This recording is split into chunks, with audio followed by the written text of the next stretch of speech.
What do we want? Stop the academy! When do we want it? Now! What do we want? Stop the academy! When do we want it? Now! The campaign that you have spontaneously generated, staff, parents linking together, seeing that your interests are the same, you can't be put against each other, you can't be set against each other, you can't be divided.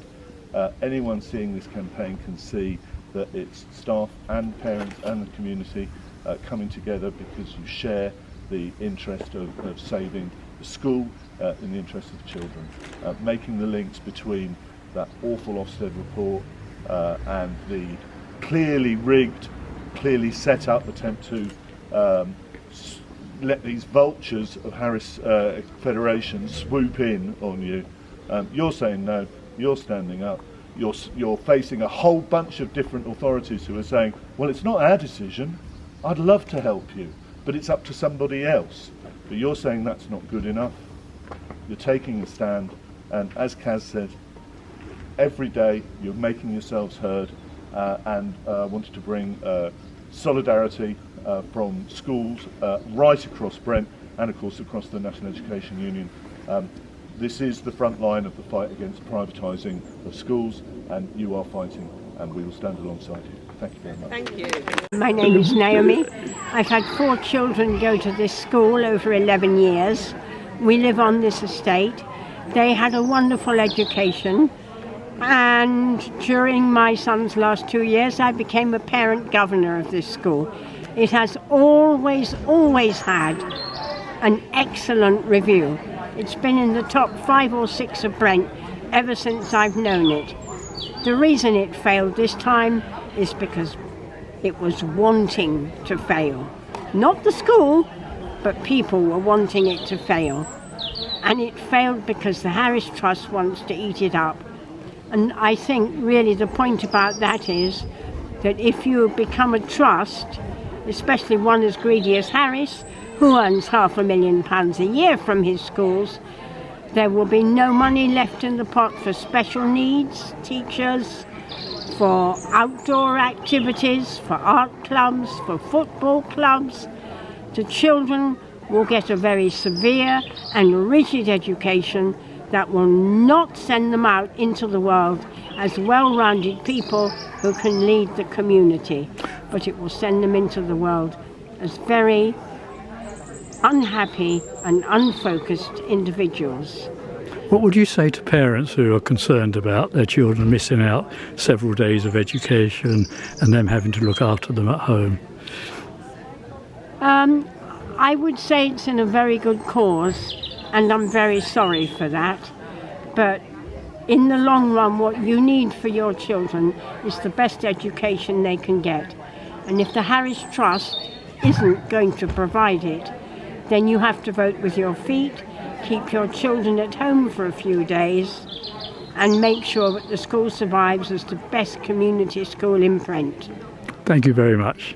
Kids not quits! Kids not quits! Kids not quits! Kids not quits! Kids not quits! Kids not quits! All the politics of it all. My eldest started school in November 2019, and obviously by March we all know what happened with COVID and lockdown. We all know the impact it's having on kids. But I saw what the school was doing during the lockdowns. We also sent her in as key workers, and we saw the lengths that staff were going to, putting your own health at risk to keep things going for the kids, to make sure offering some sense of normality.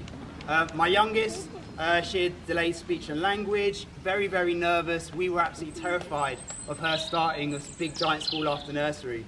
And 2 days she was happy, smiling, much more talkative than we've ever seen before. And I can only put that down to the environment of the school and you all as the staff for what you've done for them. So personally, for me and my family, thank you so much. Obviously we know it's a tough decision that you've taken today. It's difficult for all of us. We've been put in an impossible situation.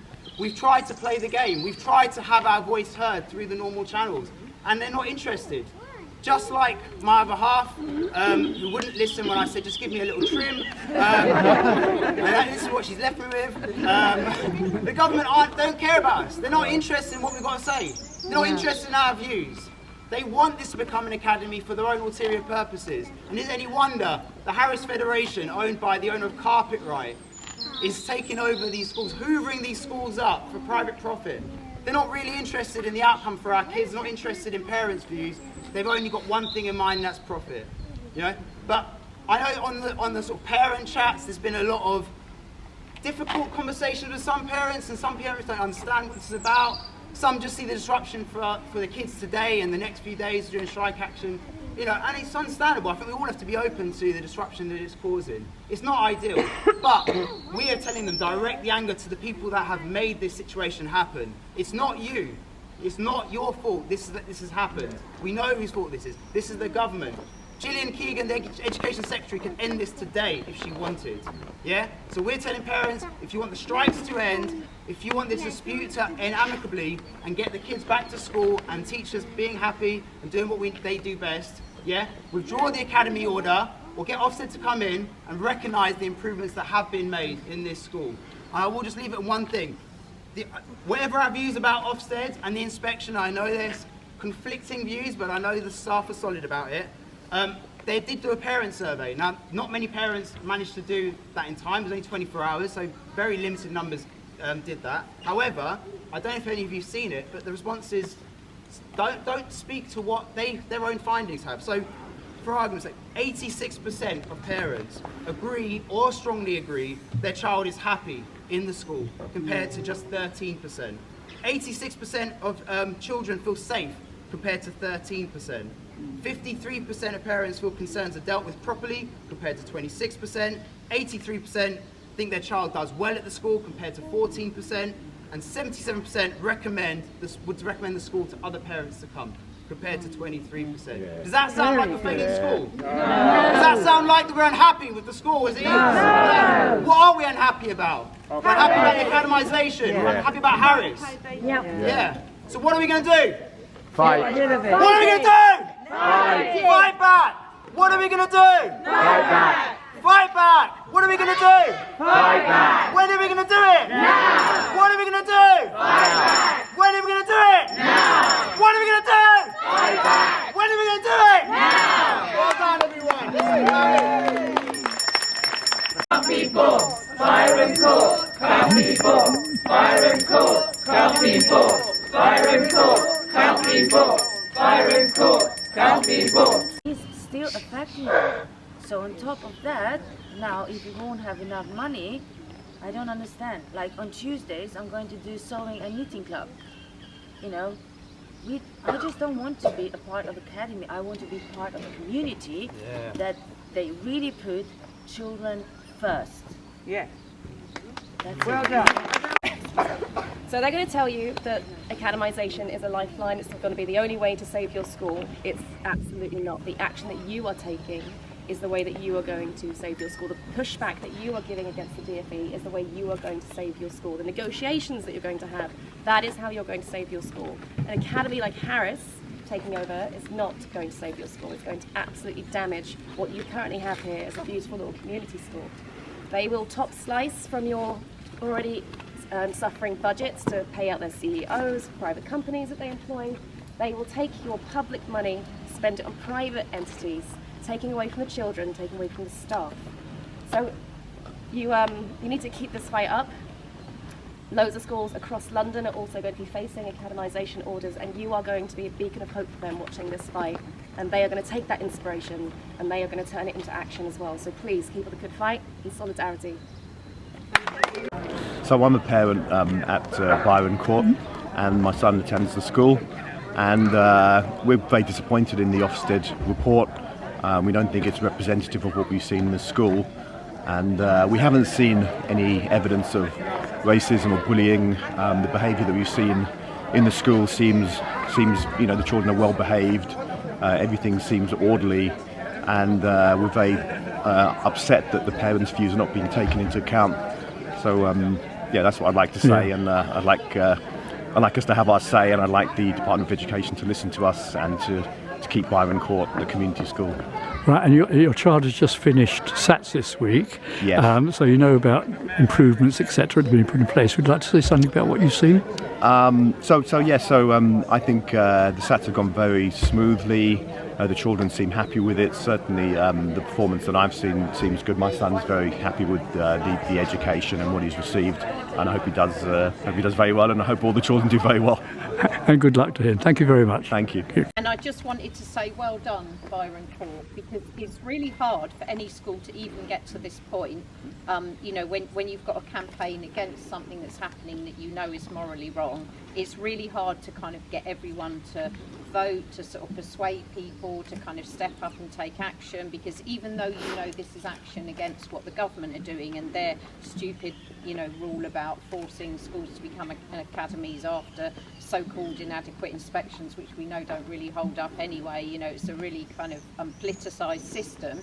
Despite that, we know how you feel, that you feel bad disrupting your school, disrupting parents' lives, disrupting the children's education and everything. And it's a really hard step to take to get your mindset round to the point where you think, yes, I do need to do this. This is the right moral position. For the greater good, I need to kind of stick out on this and vote yes and sort of turn up on the picket line and take that day of strike action and everything. It's such a hard thing to do, and I know because I've been there myself. So just well done. A big round of applause for all the staff.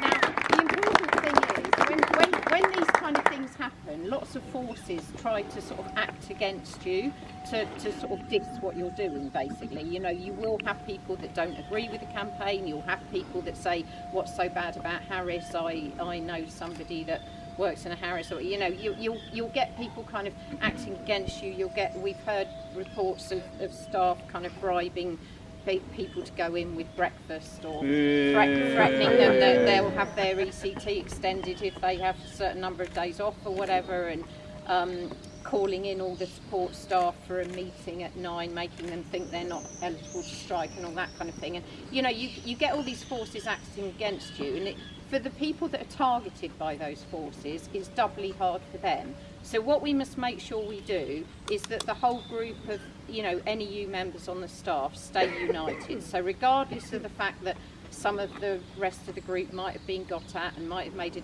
different decision from you on this day, everybody stay united, because regardless of who's where at this current moment in time, generally the vast majority of the community, parents, staff and children, don't want Harris to take over this, what we think is a really good community school. It has a broad and balanced education, it's got a good tradition, it's valued by the community, and it's not Harris's and it's not the government's, it's ours. It belongs to the Brent community, and it should continue to belong to the Brent community.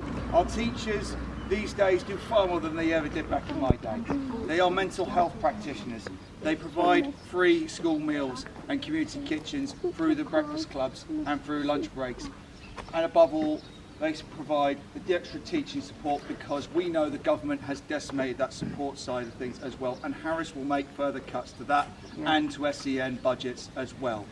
Where does that fall upon? It falls upon the community, it falls upon the council then to pick up the pieces of a broken privatised education system. Now for me, we need to be investing in you. We need to be investing in good, strong NEU teachers to make sure that we are delivering community schools moving forwards. And support staff. And we need the support staff too, exactly. So what we need to be making sure is that we make our voices heard, that Gillian Keegan, through representations from Barry Gardner, from Bobat and from Gwen Grahl at Brent Council, they are pushing her to make the right choice, to reverse this decision. But we need to keep that momentum going. This is a tough 6 days. This is a tough 6 mornings to come down. It will be difficult. It won't always possibly be glorious weather, but we will all be here together. I will be here supporting you the whole way through, as will some of my colleagues, no doubt, throughout the time here. Hey, ho, ho! Harris Fed has got to go! Hey, hey! Ho, ho! Harris Fed has got to go! Hey, hey! Ho, ho! Harris Fed has got to go! Hey, hey!